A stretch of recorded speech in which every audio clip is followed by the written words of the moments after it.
Bonjour tout le monde, ravi de vous retrouver à travers cette vidéo, justement pour répondre à d'autres questions portant sur les relations qui existent entre la pandémie du corona et le Code du travail ou les dispositions de Code du travail, surtout par rapport à un élément essentiel, à savoir celui du salaire.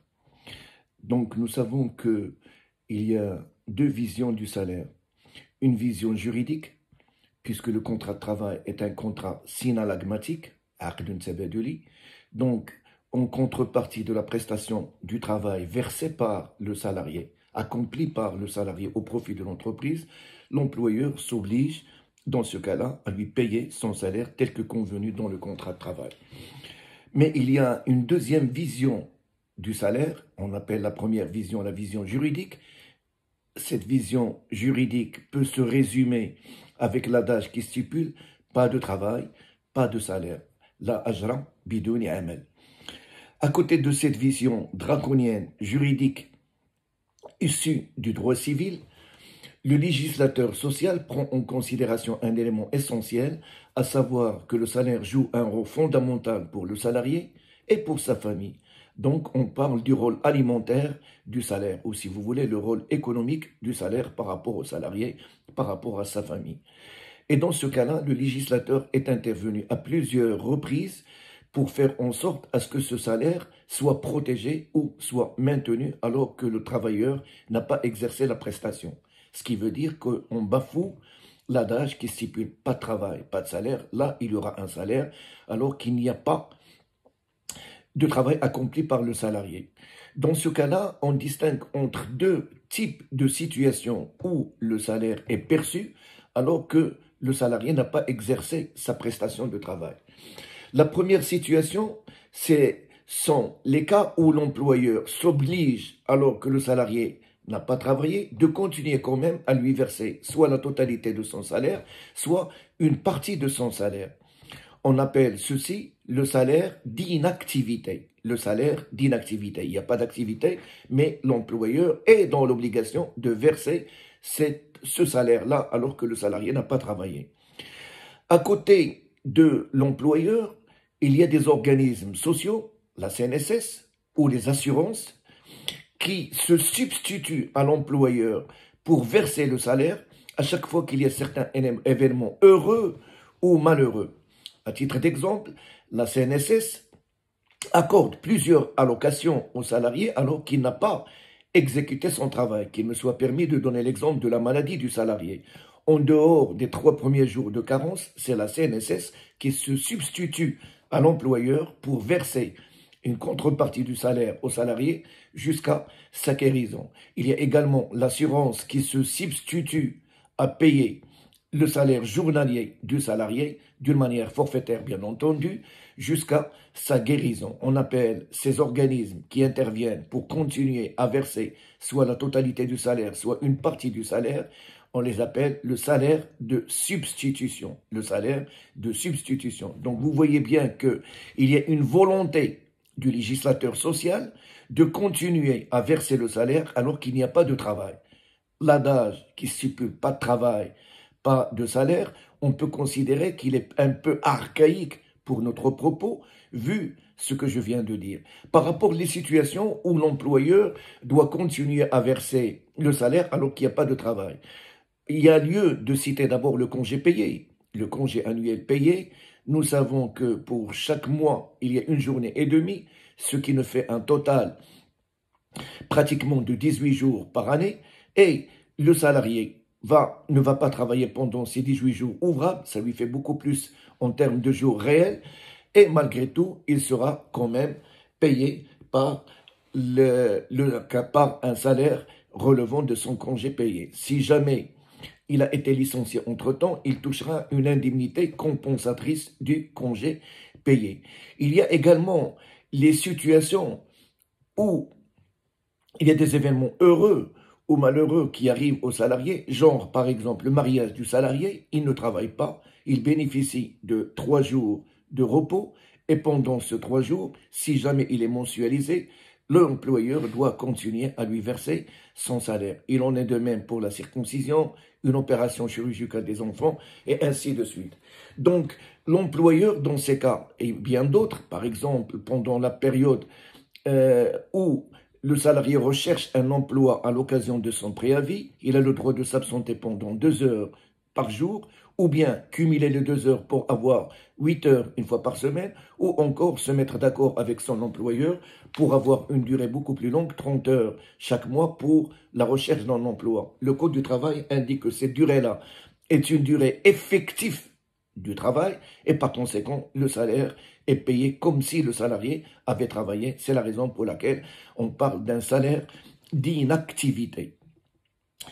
Donc, après la présentation de ce cadre général, allons voir maintenant ce que stipulent les dispositions du Code du travail par rapport à cette pandémie de Corona. Et bien sûr, il ne dispose pas d'une manière expresse sur la pandémie, mais d'une manière générale, puisque les règles du droit du travail et les règles du droit d'une manière générale sont des règles générales et abstraites. Force est de constater qu'il y a plusieurs dispositions du Code du travail qui prévoient que, alors que le salarié ne travaille pas, il est en arrêt total du travail ou en arrêt partiel du travail, total du travail ou partiel du travail, il n'en demeure pas moins que lorsqu'il reprend son activité au sein de l'entreprise, certaines périodes d'inactivité du salarié, de suspension du contrat de travail pour plusieurs événements seront prises pour le calcul de certaines institutions fondamentales du Code du travail. J'en veux comme preuve les dispositions de l'article 1039 du Code du travail et qui indique que lorsqu'on souhaite calculer la période qui rentre en calcul pour le congé payé, l'article 239 du Code du travail indique clairement, indique de la manière la plus expresse que rentre en ligne de compte pour le calcul des dites périodes les éléments suivants, après avoir cité les cas d'absence prévus par l'article 32, il indique que certaines absences légales qui ne dépassent pas 10 jours dans l'année ou toutes les périodes de suspension de contrat de travail, provisoire bien entendu, en raison d'un jugement ou en raison d'une décision judiciaire ou encore de la force majeure, en raison donc d'une décision administrative ou de la force majeure. Force est de constater que les autorités gouvernementales ont indiqué à plusieurs entreprises de fermer leurs portes pour justement faire face à cette pandémie de corona, pour éviter bien entendu la contagion et pour éviter à ce que celle-ci ne puisse se propager dans les différents milieux marocains. Je donnerai comme exemple les cafés, les restaurants et toutes les entreprises qui ont été énumérées par les autorités gouvernementales. Alors que ces dernières ont fermé leurs portes, une fois qu'ils vont ouvrir leurs portes, toute la période qui pourrait durer jusqu'à ce que les autorités annoncent la fin du confinement, la fin de cette fermeture, durant toute cette période qui peut durer 1 mois, 2 mois, 3 mois, on ne sait jamais. Lorsqu'on souhaite calculer la période prochaine du congé annuel de ce salarié, il y a lieu, conformément à l'article 239 du Code du travail, d'inclure cette période-là parce qu'elle est la conséquence soit d'une force majeure, et dans le cas que je viens de citer, il s'agit bien d'une décision administrative qui a prodigué, qui a imposé à ces entreprises de fermer leurs portes. Donc voici donc, à travers cet article, on comprend bien que le législateur marocain a voulu inclure toutes les périodes de suspension du contrat de travail suite à une décision administrative ou à une force majeure dans la période de calcul de congé annuel du salarié. Deuxième cas de suspension, mais qui rentre en ligne de compte pour le calcul de certains avantages aux salariés. Je parle des dispositions de l'article 359 du Code du travail et qui reprend pratiquement la même chose. L'article 359 du Code du travail indique que pardon, pas l'article 359, l'article 352, indique que pour le calcul de la prime d'ancienneté, telle que prévue par cet article, certaines périodes de suspension de contrat de travail doivent être prises en compte pour le calcul de la dite prime. Et il indique dans le dernier alinéa la fermeture temporaire de l'entreprise en raison d'un cas de force majeure, d'une décision judiciaire ou d'une décision administrative. Donc si l'entreprise a fermé unilatéralement, volontairement, ses portes alors que les autorités ne lui ont rien indiqué, dans ce cas-là, on peut parler que cette fermeture est la conséquence directe de la force majeure, ou encore si les autorités ont inculqué l'ordre à ces entreprises de fermer leurs portes, quelle que soit la situation, la période de fermeture sera considérée comme une durée de travail effective et par conséquent, elle rentre en ligne de compte pour le calcul de la prime d'ancienneté. Comme vous le savez, un salarié qui a 2 ans d'ancienneté, il bénéficie d'une prime de 5%. Lorsque l'ancienneté de celui-ci est entre 2 et 5 ans, la prime d'ancienneté est de 10% et ainsi de suite. Certains salariés continueront à travailler malgré tout. Nous savons que, alors qu'une décision du ministère, un communiqué du ministère de l'Intérieur est tombé hier pour imposer un confinement total à tous les citoyens marocains, il n'en demeure pas moins que certains métiers, certaines activités, certains secteurs d'activité seraient essentiels pour la nation. Le pain, par exemple, toutes les boulangeries, tous les commerces de ravitaillement en produits alimentaires, les supermarchés, tout ceci sont essentiels pour notre survie. Et il y a également toutes les entreprises qui produisent ces denrées alimentaires, toutes les entreprises qui produisent la farine, les minoteries par exemple, etc. Donc, durant toute cette période, et puisqu'on est confiné chez nous, donc, et puisque les restaurants sont fermés, et puisqu'on ne peut pas manger par ailleurs, je peux dire que peut-être notre mode de consommation va augmenter. Et par conséquent, ces entreprises seraient dans l'obligation d'aller au-delà de la durée légale du travail. C'est-à-dire de demander à leurs salariés de travailler au-delà de la période journalière du travail, et ce, pour l'intérêt général. Cette situation est prévue par les dispositions de l'article 189 du Code du travail qui prévoit ce qui suit.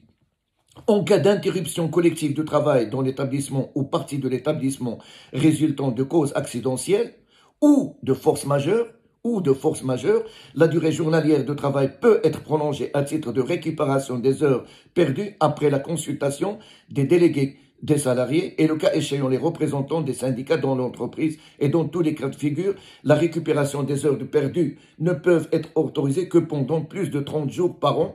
La prolongation de la durée journalière de travail ne peut dépasser 1 heure et la durée journalière de travail ne peut dépasser 10 heures par jour. Je suis en train de parler d'autre chose. Cet article stipule que si jamais, pour certaines entreprises, ils sont dans l'obligation de fermer leurs portes, alors qu'ils doivent respecter leur carnet de commandes, par exemple, ces dernières peuvent obliger leurs salariés à travailler au-delà de la durée légale pour faire face à cette force majeure. Et ce,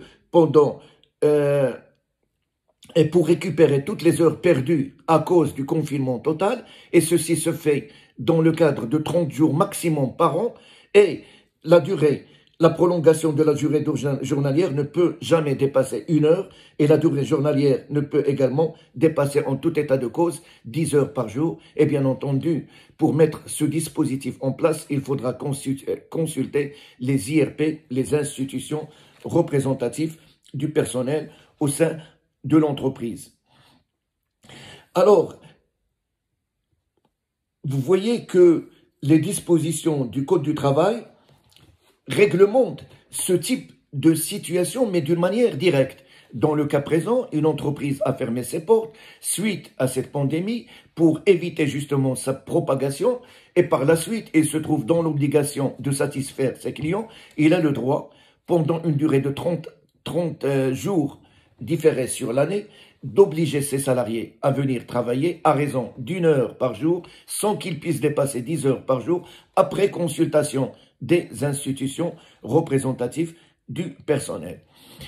Force est de constater qu'il y a également d'autres dispositions qui relèvent également toujours en rapport avec la situation de la pandémie et pour éviter, comme prévention, pour éviter cette pandémie au sein des entreprises, si celle-ci n'est pas concerné par les mesures prises par le gouvernement, il peut, après concertation avec les institutions représentatives du personnel, accorder à ses salariés leurs congés payés et ce conformément à l'article 245 du Code du travail. Ces entreprises, j'en connais plusieurs à Tanger, qui ont appelé leurs délégués du personnel ou leur comité d'entreprise pour discuter avec eux la possibilité d'avancer le congé annuel payé. Et dans ce cas-là, ils seraient payés intégralement de leur salaire. Et bien entendu, plus tard, ils pourraient utiliser le dispositif de l'article 185. Je parle de la réduction du travail, dans ce cas-là, de l'interruption momentanée du travail pour des considérations qui sont exceptionnelles et qui sont insurmontable pour l'entreprise. Dans ce cas-là, l'entreprise est dans l'obligation de préserver un minimum de 50% du salaire ordinaire de ses salariés. L'entreprise peut également, vous voyez que les voies de la négociation et de la consultation et des arrangements avec les IRP, avec les institutions représentatives du personnel sont nombreuses. Si après l'épuisement du congé annuel payé, la durée persiste, la durée de la prévention, de la fermeture de l'entreprise persiste. Dans ce cas-là, l'employeur peut toujours discuter un protocole d'accord avec ses salariés pour dire que les salariés resteront en congé, mais ils ne seraient pas payés avec la totalité de leur salaire, mais une partie de leur salaire, conformément soit au dispositif de l'article 185, la réduction du travail en maintenant 50% du salaire, ou un autre dispositif qui sera l'objet de l'arrangement entre les salariés. Il peut également décider avec eux, s'ils le souhaitent, s'ils acceptent également, donc le contrat général, le contrat collectif et la loi des parties dans ce cas-là, il peut décider de bénéficier la totalité de leurs salariés après épuisement de leur congé légal prévu par les dispositions du Code du travail conformément à son article 245, d'une autre période de congé non payé. Une période de congé non payé, c'est-à-dire les salariés vont bénéficier d'un congé mais sans solde, sans qu'il y ait un paiement. Dans ce cas-là, ce n'est pas une décision que l'employeur peut prendre d'une manière unilatérale. Il y a obligation de négocier cette possibilité avec les IRP, avec les institutions représentatives du personnel. J'avais déjà eu l'occasion d'indiquer préalablement que, toujours en rapport avec le salaire des salariés, que si jamais l'employeur continue à travailler, alors qu'il y a un risque imminent pour la santé et la sécurité des salariés. À titre d'exemple, quelques salariés qui ont été contaminés par le virus de Corona. Dans ce cas-là, il y a un risque imminent à ce que les autres salariés soient contaminés. Comme mesure de prévention, l'inspecteur du travail peut demander à cette entreprise de cesser son activité dans le cadre de ce dispositif de prévention prévu par les autorités gouvernementales. Si jamais l'employeur refuse, par exemple, de répondre favorablement à ces souhaits de l'inspecteur du travail, à cette recommandation de l'inspecteur du travail, celui-ci peut saisir le président du tribunal de première instance de la ville où se trouve l'entreprise pour que celui-ci s'adresse à l'entreprise en référé, en sa qualité de juge, de référer pour ordonner à travers une ordonnance, soit de prendre ces mesures d'une manière urgente, c'est-à-dire faire en sorte à ce qu'il y ait un système de prévention efficace au sein de l'entreprise, par exemple le télétravail, par exemple le travail à distance, par exemple le fait que, s'il s'agit d'une petite entreprise, le fait que chaque salarié travaille dans son bureau en respectant d'une manière draconienne toutes les mesures qui sont énumérées par les autorités chargées de la santé au Maroc, ou encore, s'il y a un risque grave pour la santé et pour la vie des salariés, il peut ordonner carrément la fermeture de l'entreprise.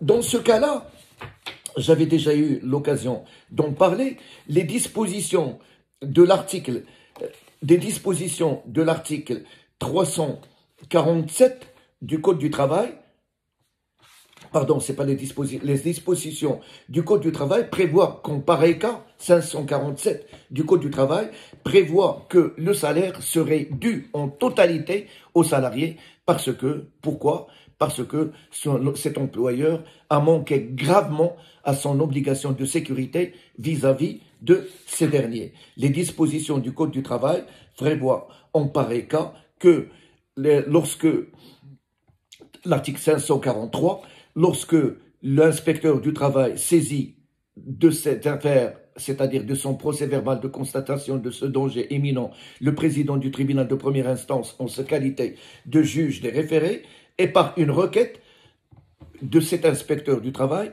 le président peut ordonner les mesures qu'il juge nécessaires, j'en ai parlé, par exemple le travail à distance, le télétravail, ou il peut également, bien entendu, ordonner la fermeture de l'établissement si jamais il y a un risque pour la santé et la sécurité des salariés. L'article qui vient juste après, article 544, indique que l'employeur est tenu de verser aux salariés qui ont cessé de travailler en raison de la fermeture prévue par cette ordonnance du juge de référé, par manque de respect des mesures de prévention contre, par exemple, dans notre propos, la propagation du virus du corona ou la prévention contre ce risque de contamination par ce virus, ils peuvent bénéficier de la totalité de leur salaire. Si jamais, par hasard, l'entreprise ferme ses portes, ces salariés auraient droit aux indemnités prévues par le Code du travail, conformément à l'article 41, 53 et les dispositions portant sur le préavis à la totalité de leur indemnité pour rupture abusive de leur contrat de travail. L'employeur ne peut pas invoquer dans ce cas-là la force majeure parce qu'il aurait pu, rappelez-vous, la force majeure nécessite l'existence cumulative de 3 conditions, c'est un fait imprévisible, insurmontable et irrésistible. Ce fait-là n'était pas irrésistible et il n'était pas insurmontable. L'employeur aurait dû faire le nécessaire pour prévenir ce risque, il ne l'a pas fait, donc il ne peut pas arguer de la force majeure. Reste à dire que nous avons tous, en tant que citoyens marocains, et d'ailleurs la Constitution de 2011 l'indique d'une manière expresse, nous avons l'obligation morale, l'obligation de citoyenneté marocaine nous impose à partager toutes les dépenses de l'État, c'est-à-dire à participer aux aléas qui peuvent subvenir à notre pays. Et vous avez remarqué que plusieurs corps de métier, plusieurs personnalités marocaines participent au fonds qui a été créé par Sa Majesté le Roi pour contrecarrer justement les aléas de ce virus de Corona Covid-19. À ce titre-là, plusieurs fonctionnaires, ils ont fait don de leur salaire ou une partie de salaire à ce fonds dédié à la prévention des aléas du virus de Corona. Et à cet effet, bien sûr, un fonds avec un certain nombre de milliards, de mémoire 35 milliards, doit être réuni à part le billet de l'État pour justement faire en sorte à ce que les parties les plus vulnérables de la société puissent continuer à vivre dignement. 2 raisons pour l'existence de ce fonds. D'abord, comme le souhaite Sa Majesté le Roi, la protection de l'emploi. C'est un mot majeur, c'est vraiment quelque chose de fondamental dans ce projet, dans ce processus de maintien de l'emploi. Ensuite, la protection de l'entreprise. Lorsqu'on protège la survie de l'entreprise, quelque part, on est en train de protéger l'emploi. Et bien entendu, la protection des populations les plus vulnérables de la société. À cet effet-là, donc, il y a lieu de distinguer 2 situations. Soit que l'entreprise a procédé au licenciement des salariés parce que le carnet de commandes n'y est plus, parce qu'il a perdu ses clients, parce que c'est le seul moyen de survivre et il a prononcé des licenciements pour des raisons économiques, technologiques ou pour des raisons similaires. J'en avais parlé dans une précédente vidéo. Dans ce cas-là, le salarié peut bénéficier d'un système qui est prévu par les dispositions du Code du travail et une loi qui le complète. Je parle du système de l'IEP, l'indemnité de perte d'emploi. C'est une allocation accordée par la CNSS, limitée à une période de 6 mois, plafonnée à 6 000 dirhams par salarié et qui ne peut en aucun cas dépasser le SMIC de ce salarié, mais le plafond de celle-ci est de l'ordre de 6 000 dirhams. Et bien sûr, ce système-là permet aux salariés de continuer à vivre et à faire vivre sa famille en attendant d'abord que le confinement soit levé et qu'il puisse plus tard rechercher un emploi et pourquoi pas reprendre son premier emploi.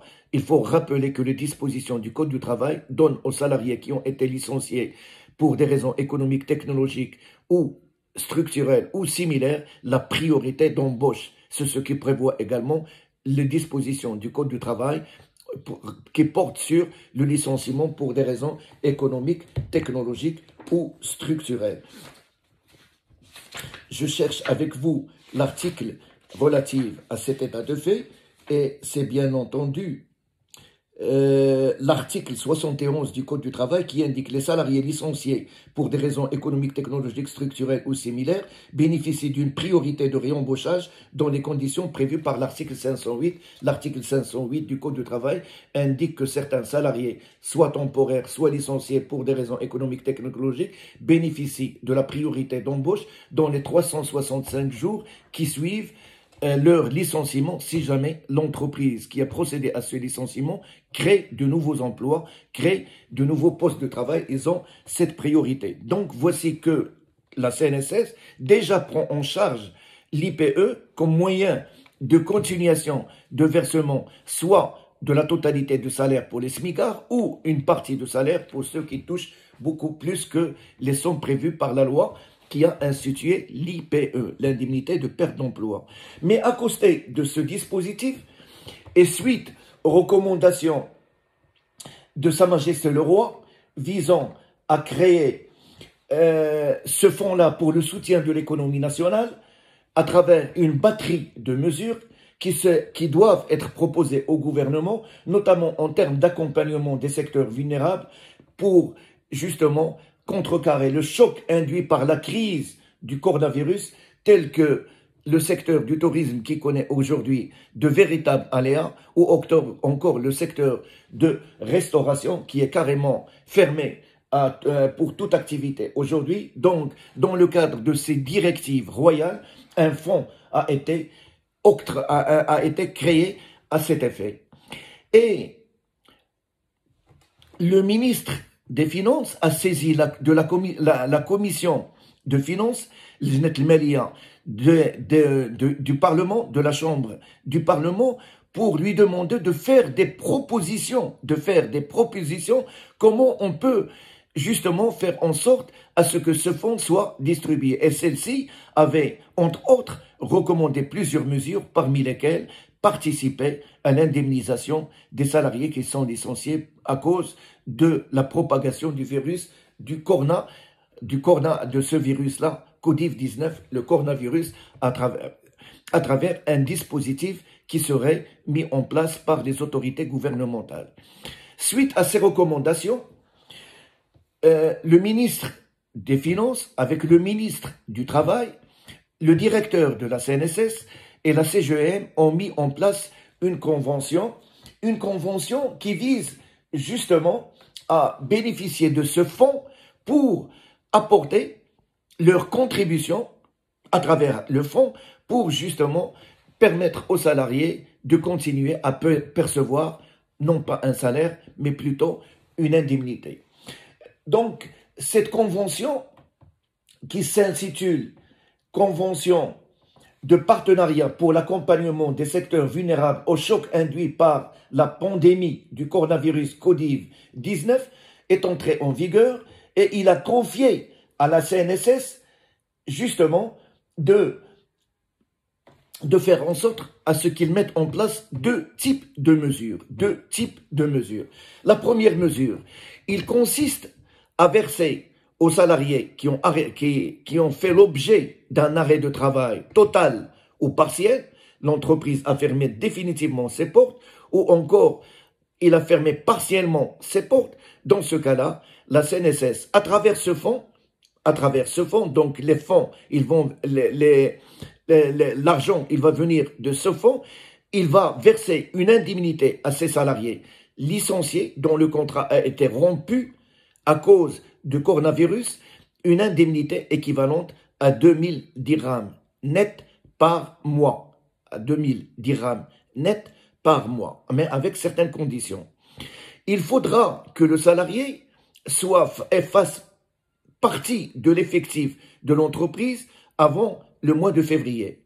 Au plus tard, le mois de février, avant le mois de février, il faut qu'il fasse partie de l'entreprise. Il faudra que l'entreprise qui est concernée par cette mesure soit membre de la CGM, soit adhérente, membre de la CGM. Il faudra que l'employeur ait déclaré ses salariés à la CNSS. Les salariés qui vont bénéficier de ces régimes doivent être immatriculés à la CNSS et l'employeur doit avoir payé précédemment à ceux-ci toutes les cotisations dues à la CNSS, aussi bien les cotisations patronales que les cotisations salariales. Donc, première mesure, il consiste en l'octroi d'une indemnité mensuelle de 2000 dirhams, en plus des allocations familiales qui continueront à être versées normalement par la CNSS selon les dispositions réglementaires en vigueur et en plus également du profit de l'AMO, l'assurance maladie obligatoire, à tous les salariés qui sont déclarés à la CNSS. Force est de constater que les salariés qui ne sont pas déclarés à la CNSS, c'est-à-dire qui ne bénéficient pas du régime de la CNSS, ils sont hors du champ de l'application de cette convention. Certainement plus tard, le dispositif qui sera mis en place par le gouvernement et surtout après les recommandations de la Commission des finances du Parlement et qui a insisté sur le fait de prendre en charge tous les salariés du secteur informel ou les salariés indépendants, Talmancho, Nasdiel Mokef, Dexbar ou le plombé qui travaille pour son compte, etc. Tous ces gens-là, Sahab Kraras, le Faracha, etc., puisqu'ils sont interdits d'exercer leurs fonctions et il leur faut un revenu, certainement l'État va réfléchir à un système justement pour compenser la perte d'activité de ces gens-là en octroyant une indemnité. Pour le moment, ce n'est pas encore mis en place, mais je suis sûr et certain que ça va être le cas. C'est d'ailleurs les recommandations sacro-saintes de Sa Majesté le Roi pour protéger les parties les plus vulnérables de la population marocaine. Donc, première mesure, il s'agit d'octroyer cette indemnité de 2000 dirhams. Cette indemnité a une date d'effet. Elle prend effet à partir du 15 de ce mois, le 15 mars, pour se terminer au plus tard le 30 juin. Si peut-être la chose continue, peut-être on va proroger. Pour le moment, la convention parle d'une période allant du 15 mars jusqu'au 30 juin. Deuxième mesure qui est prévue par cette convention signée par les trois parties, gouvernement marocain via le ministre des Finances, le ministre du Travail, la direction de la CNSS et la CGM. Deuxième mesure, toutes les entreprises qui ont comment dirais-je, licencié, qui ont rompu, qui ont mis fin à moins de 20% de leur personnel. Moins de 20%. C'est une condition prévue par la Convention. Il faut que l'entreprise ait licencié moins de 20% de son effectif.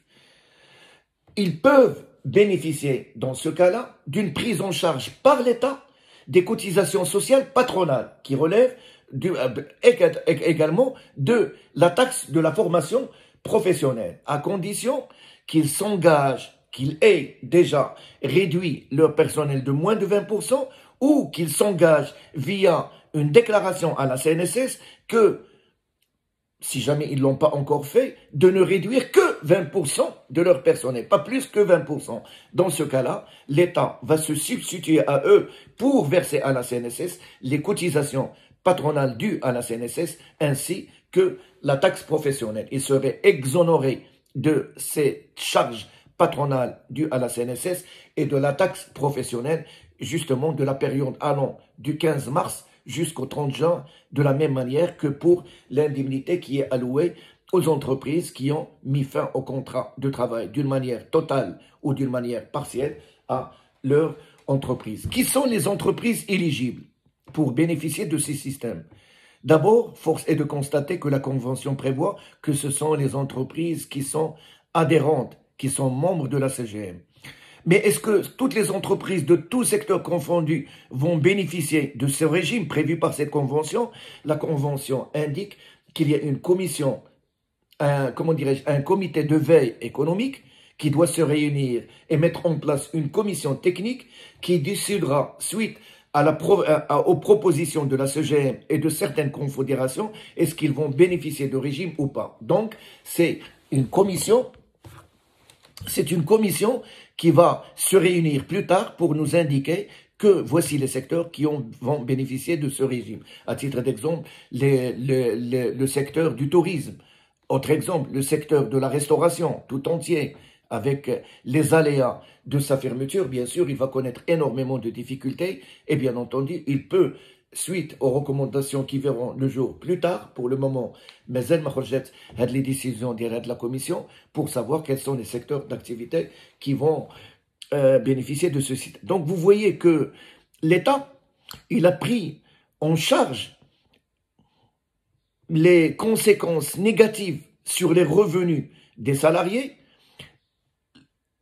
suite au confinement, suite à la fermeture des entreprises, suite à la réduction du personnel due à la pandémie de coronavirus. Dans ce cas-là, l'État a pris ses responsabilités vis-à-vis des salariés. Il encourage de même les entreprises à continuer à garder leurs salariés en octroyant à ces dernières des avantages sociaux. L'avantage de ne pas payer, d'être exonéré des cotisations sociales patronales et de la taxe professionnelle. Donc, ce sont des systèmes qui sont mis aujourd'hui en place pour contrecarrer les conséquences du virus de la coronavirus, de la pandémie coronavirus Covid-19 pour maintenir l'emploi ou encore pour atténuer les conséquences de ce dernier lorsqu'il s'agit de la suspension provisoire du contrat de travail des salariés ou encore de licenciement pur et simple des salariés suite à la fermeture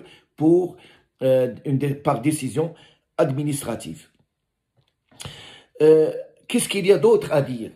Juste une petite chose, que le ministère du Travail a essayé de mettre en place un guide qui reprend plusieurs questions possibles qui pourraient être posées s'agissant des conditions de travail,